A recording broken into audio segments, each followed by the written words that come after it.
এই অভিযোগ তাদের বহু আছে। মাদ্রাসায় যে বম বাঁধা হয়, হ্যাঁ, ইভেন এমনকি হাইকোর্টে আবার একটি মামলা হয়েছিল, সেখানে বলছে একটা মসজিদের মধ্যে সেখানে একটা বিস্ফোরণের ছক কষা হয়েছিল। এছাড়াও আমাদের হাতে অন্যান্য বেশ কিছু মামলা আমি বলবো, এমন গন্ডগোল হয়েছে সে মসজিদে প্রায় মার্ডার হয়ে যাওয়ার মতন অবস্থা হয়েছে। এরকম ঘটনা, এইটা কাকদ্বীপ কুলতলিরই ঘটনা, কয়েকদিন আগে সেই কেস আমাদের কাছে এসছে। আমি বলবো একটাই কথা, যে দেখুন, দেশের মানুষকে যারা বিপথে চালিত করার চেষ্টা করছে নিজেদের ধান্দার জন্য, সেইগুলোকে আপনার আইডেন্টিফাই করতে হবে। একজন শিক্ষিত মুসলিম তিনি কখনোই কোনো জঙ্গি সংগঠনের সঙ্গে যুক্ত থাকবেন না, তিনি কখনোই কোনো খারাপ কাজের সঙ্গে যুক্ত থাকবেন না, তিনি কখনোই দেশের ক্ষতি হয় এরম কোনো কাজের সঙ্গে যুক্ত থাকবেন না। আমি বলবো এই হাইকোর্টের বুকে অনেক মুসলিম বিচারপতি রয়েছেন, সারা পশ্চিমবঙ্গে বিচারপতিদের মধ্যে অনেকেই মুসলিম রয়েছেন, অনেক বড় বড় অ্যাডভোকেট এই হাইকোর্টের বুকে এবং দেশের সর্বোচ্চ সুপ্রিম কোর্টের বুকে রয়েছেন যারা মহামেডান মুসলিম। তারা কি দেশের ক্ষতি চাইছেন? না তারা তাদের ক্লায়েন্টদের কথা চিন্তা না করে শুধুমাত্র নিজেদের অ্যাডভান্টেজের জন্য কথা বলে যাচ্ছেন? যারা এগুলো বলে তারা নিজেদের স্বার্থসিদ্ধি করার চেষ্টা করে। আমি একটা কথা বলতে চাই, আপনি একজনের কথা বলছেন, 2 দিন আগে আর একজনের প্রসঙ্গ উঠে এসেছে, তাকে বলা হচ্ছে যে তিনি পঞ্চায়েত প্রধান, কিন্তু তার সঙ্গে বাংলাদেশি যোগ রয়েছে। আমি বলতে চাই যে ওই যে পঞ্চায়েত প্রধান মুর্শিদাবাদের, তিনি তো 23 সালে পঞ্চায়েত ভোটে জিতে পঞ্চায়েত প্রধান হয়েছিলেন, তাহলে তখন শাসক দল সেটাকে ভেরিফাই করেনি কেন? আর যদি এই ধরনের কোনো জঙ্গি সংগঠনের সাথে শাসক দলের কোনো সাযোগ থেকে থাকে, তাহলে সেইগুলোকে কেন ভেরিফাই করা হয়নি? নাকি শাসক দল চায় দেশের অবনতি বা দেশের কোনো ক্ষতি, সেটা শাসক দল চায়? এটা আমার জানার বিষয় রইল।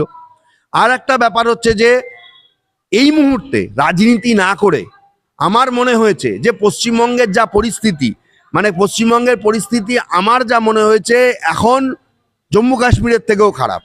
দিকে দিকে জঙ্গি ধরা পড়ছে, রাজ্যের কোনো সিকিউরিটি নেই, এ ওকে দোষারোপ করছে, ও তাকে দোষারোপ করছে। আমি একটা কথা বলতে চাই, দিল্লিতে একটা সরকার চলছে, রাজ্যে একটা সরকার চলছে। আমার দেশের সিস্টেম অনুযায়ী বর্ডার রক্ষা করবে বিএসএফ এবং আর্মি। তারা বলবে কাঁটাতারের বেড়া নেই, কেউ বলবে 200 মিটার দূরে বসে আছে, কেউ বলবে ওদিক থেকে তাক করে আছে। আমি বলবো দেশের সার্বভৌমত্ব রক্ষার দায়িত্ব যদি বিএসএফ এবং আর্মির হয় এবং তাদের নিয়ন্ত্রণে তাদের নিয়ন্ত্রণ যদি কেন্দ্রীয় সরকারের হাতে হয়, তাহলে কেন্দ্রীয় সরকার দেশের মানুষ, পশ্চিমবঙ্গ দেশের অঙ্গ, দেশের মানুষকে নিরাপত্তা দিতে ব্যর্থ। এটা আপনাকে মানতে হবে, আমার যুক্তি। আর রাজ্য সরকার কি করছে? রাজ্য সরকার ধরুন কাঁটাতারের বেড়া যেখান থেকে নেই, কোনো জঙ্গি অনুপ্রবেশকারীকে ঢুকিয়ে দিল, দেখা যাচ্ছে তারা কোনো দোকানে কাজ করছে, সাধারণ মানুষের সঙ্গেই থাকছে, পরে গিয়ে সেগুলো আইডেন্টিফাই হচ্ছে। কিন্তু রাজ্য সরকার কি করছে? নেতা মন্ত্রীরা রেকমেন্ড করে দিচ্ছেন এসডিওর কাছে বিভিন্ন অফিসে যে এর ভোটার কার্ড করে দাও, এর আধার কার্ড করে দাও, কার ঘাড়ে কটা মাথা। নেতাদের ফোন এসেছে, অ্যাপ্লাই হয়ে যাচ্ছে। কিন্তু ইস্যুইং অথরিটিটা কে?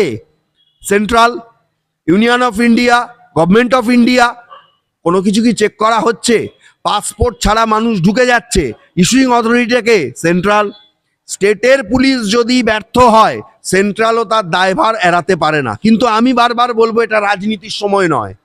এই মুহূর্তে আমার রাজ্যের এই যে মুর্শিদাবাদ, মালদায় জঙ্গি যোগ দেখা যাচ্ছে বিভিন্ন জায়গায়, এই সব জায়গায় নিরাপত্তা বাড়ানো উচিত। সেন্ট্রাল রাজ্যের সঙ্গে একটা যৌথ কমিটি তৈরি করে, না হলে তো আমরা জম্মু কাশ্মীরের থেকে খারাপ অবস্থায় চলে যাব। বরং জম্মু কাশ্মীর এখন 370 তুলে দেওয়ার পর অনেক সিকিউর, এখানে আমি সেন্ট্রালের প্রশংসা করি। কিন্তু আমার রাজ্য নিয়ে কি ছেলে খেলা করছে? আপনার কথায় যদি আমি আসি যে কে মুখ্যমন্ত্রী হবে বিজেপির, তারা নিজেদের মধ্যে আকচি করছে। কালকেই একজন বিজেপির একজন নেতা গোছের লোক আমার কাছে এসেছিলেন, আমি তার নামটা ডিসক্লোজ করছি না, আপনারা তাকে ভালোভাবেই চেনেন। তিনি অনেক বড় বড় লড়াই লড়েছেন। তিনি বলছেন আমরা এই করতে পারছি না, ওই করতে পারছি না, সমস্ত কিছু ডাইলিউট হয়ে যাচ্ছে। আমি এবং আমার দ্বারা আমার সিনিয়ররা কথা বলছিলাম তার সাথে, তার কিছু কেসের ব্যাপারে একটাই কথা তাকে জিজ্ঞেস করা হলো, গ্রাসরুট লেভেলে আপনি কি করেছেন? কার্যত প্র্যাকটিক্যালি বিজেপি গ্রাসরুট লেভেলে কোনো কাজ করেনি বা করতে পারছে না। সেই জায়গায় তারা ভাবছে ক্ষমতায় আসার পরে আমরা চেষ্টা করব। এই ধরনের মানসিকতা দিয়ে কাজ চালানো যায় না। তৃণমূল চিট করলেও কেন থেকে যাবে জানেন?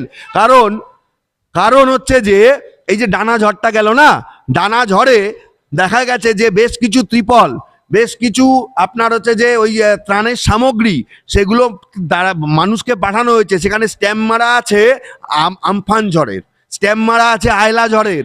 মানে কি তখন ঝেড়েছিল, এখন চালিয়ে দিল। আমি বলছি না যে এটা খুব ভালো, এবং শওকত মোল্লাও তো বলেছিল যে আমরা ঝাড়ার পয়সায় কম্বল কিনে চালাই, যেটা বহু জায়গায় বলেছে। আমার বক্তব্য হচ্ছে, দেখুন, সাধারণ মানুষ, আমাদের রাজ্যের অর্ধেক মানুষ হচ্ছে অশিক্ষিত। সাধারণ মানুষের ভোটটা যদি আপনার চাই, আপনি যদি সেখানে এরকম বিভাজন করেন 5টা জঙ্গি ঢুকেছে বলে, এবং আপনি যদি দাগিয়ে দেন যে এরা জড়িত বা মুসলিমরা জড়িত, সাধারণ মানুষ কিন্তু খেপে যাবে।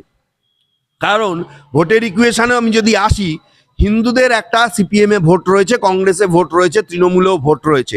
হিন্দুদের সব ভোট বিজেপি পাবে না, মুসলিমদের কোনো ভোটই বিজেপি পাবে না। তৃণমূল হিন্দুদের কম ভোট পেলেও মুসলিমদের একটা ভালো ভোট পাবে, সেই জায়গা থেকে তৃণমূলের বেরিয়ে যাওয়ার চান্স। সিপিএম কংগ্রেসকে মানুষ এই মুহূর্তে ভোট দেবে না। বিজেপির শুধুমাত্র হিন্দু হাওয়া দিয়ে বিজেপি বেরোতে পারবে না। ভোট বাক্স না বললে ওই শুভেন্দু অধিকারীও বলুন আর দিলীপ ঘোষই বলুন, বা যদি এখানে প্রধানমন্ত্রীও এসে সভা করেন যে আমি পরবর্তী মুখ্যমন্ত্রী দিলীপ ঘোষকে করে দিলাম বা শুভেন্দু অধিকারীকে করে দিলাম, ওই স্বপ্নই থেকে যাবে। সুতরাং এইটা আমি বলতে চাইছি যে এই সময়টা যারা রাজনীতি করছেন, সবার আগে নিজের দেশ, সবার আগে দেশের নিরাপত্তা, সবার আগে দেশের সাধারণ মানুষ। ভোট নিয়েছে বিজেপিও, দেশের ক্ষমতায় এসেছে সাধারণ মানুষের ভোট নিয়ে। রাজ্য সরকারও ভোট নিয়েছে সাধারণ মানুষের, তারা রাজ্যের ক্ষমতায় রয়েছে। ওটাপুটি মিটে গেছে। এখন নেতাদের এই সমস্ত আকচি বাদ দিয়ে সাধারণ মানুষের নিরাপত্তার জন্য কি করছে নেতারা, সেটা আগে দেখা উচিত। প্রত্যেকটা নেতার কাছে গিয়ে, তৃণমূল বলুন বিজেপি বলুন, মানুষের বলা যে আপনি সাধারণ মানুষের নিরাপত্তার জন্য কি করেছেন। নেতাদেরকে রাস্তায় নামিয়ে এই প্রশ্ন করুন আপনারা, আপনাদের অধিকার রয়েছে। নেতাদেরকে আপনারা মাথায় তুলবেন না। মনে রাখবেন, নেতারা হলো জনগণের চাকর, সে দেশের প্রধানমন্ত্রী হোক বা রাজ্যের মুখ্যমন্ত্রী হোক। সাধারণ মানুষের পাশে যে নেই, দেশের নিরাপত্তার জন্য যে নেই, কেন্দ্র থেকে রাজ্য থেকে দুটো সরকারকে ছুঁড়ে ফেলে দিন।